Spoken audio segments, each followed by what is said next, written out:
The first wound a narcissistic parent gives you is confusion. Not pain, not fear. Confusion. Because the same person who humiliates you in private smiles at you in public, like a saint accepting applause. The same mother who drains the life out of her room tells strangers she sacrificed everything for her children. The same father who made you afraid to speak suddenly becomes charming when witnesses arrive. That contradiction becomes the architecture of your mind. You stop trusting your own perception. You begin editing reality before reality has even finished happening.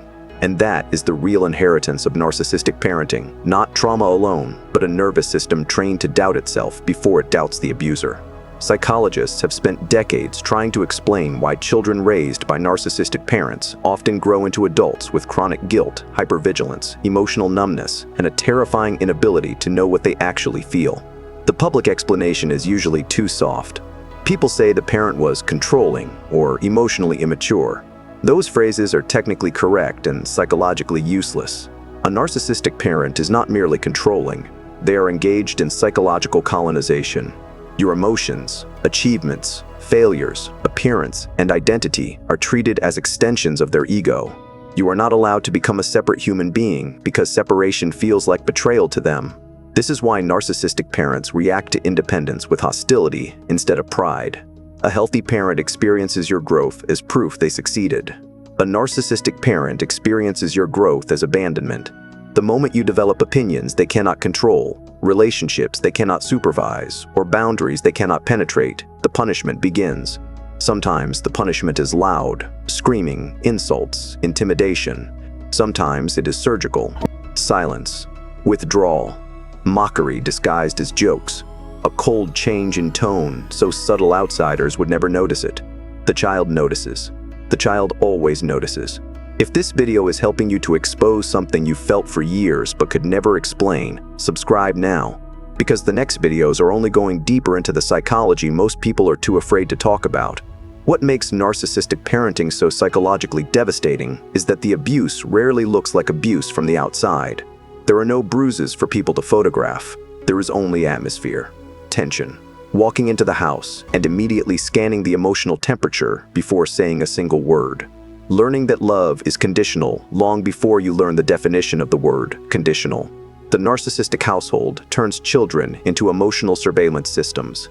You become an expert in facial expressions, footsteps, breathing patterns, door sounds, and dangerous silences. Your nervous system evolves around prediction because prediction feels safer than surprise. Researchers studying childhood trauma have repeatedly found that unpredictability damages the mind more deeply than stable hardship. A child can adapt to strictness. A child can adapt to poverty. What the nervous system cannot fully adapt to is emotional chaos disguised as normal family life. One day, the parent praises you for an achievement. The next day, they resent you for outshining them. One week, they call you special. The next week, they accuse you of being selfish for wanting attention. The rules mutate constantly because the rules were never the point. The point was maintaining emotional dominance. This is the trap most children never identify until adulthood. They think the problem was anger. It was not anger. The problem was instability.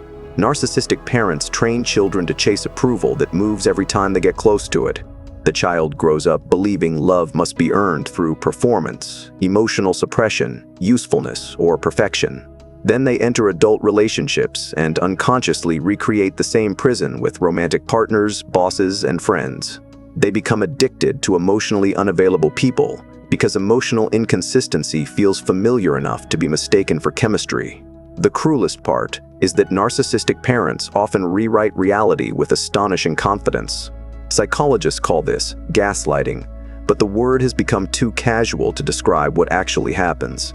Real gaslighting is neurological warfare. The parent denies conversations that occurred, invents motives you never had, reframes cruelty as discipline, and eventually teaches you to distrust your own memory. You leave the interaction feeling guilty without understanding why. The narcissistic parent does not need to win the argument logically. They only need to destabilize your certainty long enough to regain control. Many children of narcissists become chronic apologizers because apology becomes a survival strategy.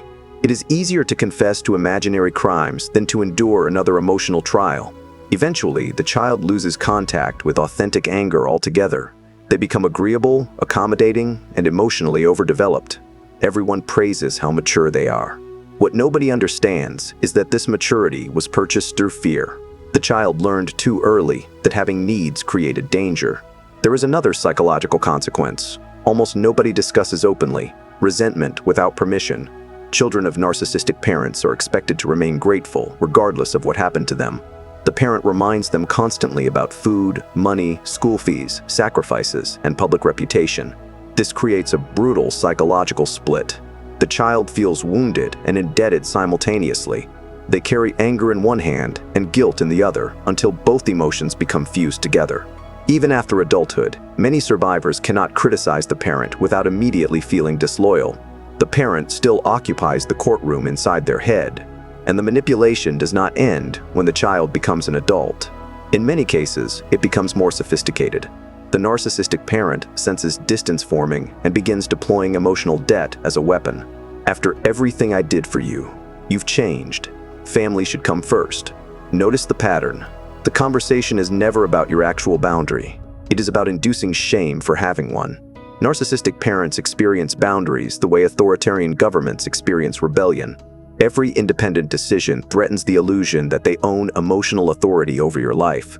This is why so many adult children of narcissists feel exhausted after simple phone calls. The interaction itself may appear harmless. No screaming, no insults. Yet the body reacts like it survived combat, because beneath the words is a lifelong power structure. The child is unconsciously preparing for judgment, manipulation, invalidation, or emotional extraction. The nervous system remembers what the conscious mind tries to minimize.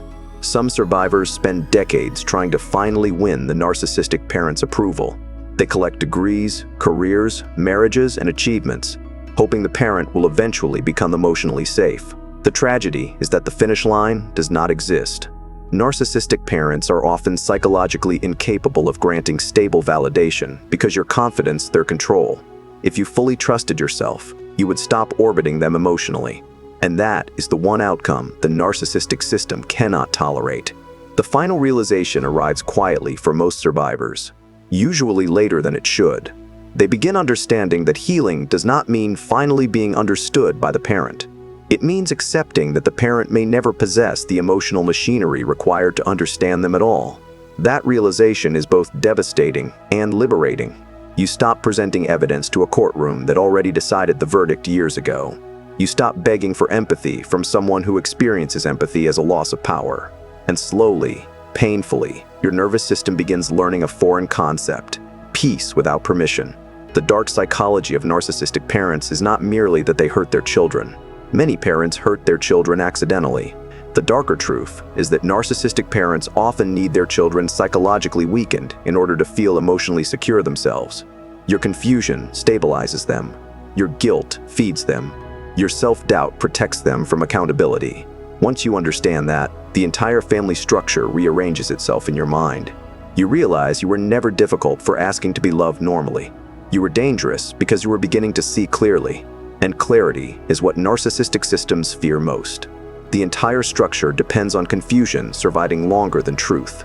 This is why family roles emerge so predictably inside narcissistic households. One child becomes the golden child, rewarded for obedience and identification with the parent. Another becomes the scapegoat, absorbing blame. The family refuses to examine honestly.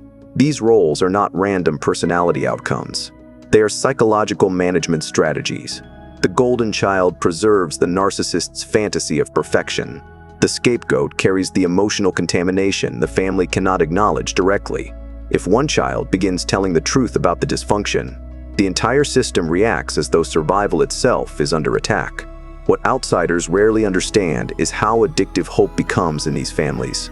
The child is not attached only to the parent they actually have. They are attached to the fantasy version that appears briefly between episodes of cruelty. A good conversation, a moment of affection, a rare apology. The nervous system clings to these fragments, like evidence that the loving parent is still hidden somewhere underneath the manipulation. But intermittent kindness is not proof of safety. In behavioral psychology, inconsistent rewards create the strongest compulsions. Casinos understand this. Narcissistic families operate by the same emotional mathematics. The survivor eventually faces a brutal decision: continue negotiating with a reality that keeps erasing them, or grieve the parent they wished existed and begin building an identity outside the system. That grief is enormous because it is not only grief for the parent, it is grief for childhood itself. Grief for the version of life where love did not need strategy, performance, or self-erasure to survive. Yet that grief is also the beginning of psychological freedom. The moment you stop trying to earn humane treatment from someone committed to misunderstanding you, your mind finally stops fighting a war it was never designed to win. The frightening part is how long these patterns remain invisible. Many survivors do not recognize the abuse until they encounter genuinely healthy people and notice the absence of fear in ordinary interaction. No hidden tests, no emotional traps, no punishment for honesty. At first, safety feels suspicious because chaos trained the brain to associate anxiety with love. But recovery begins the moment the survivor understands something revolutionary. Being respected should feel normal, not miraculous. The narcissistic parent taught you to shrink so their reflection could appear larger. Healing begins when you finally refuse to disappear for someone else's comfort again. And once that refusal becomes permanent, manipulation loses power. Guilt weakens, fear loosens. The performance ends. For the first time, the survivor stops existing as the parent's reflection and begins without shame or self-erasure. And if you want the next video on how to psychologically deal with narcissistic parents without losing your sanity, subscribe now and comment below. Because most people never escape the system, they just learn to survive inside it.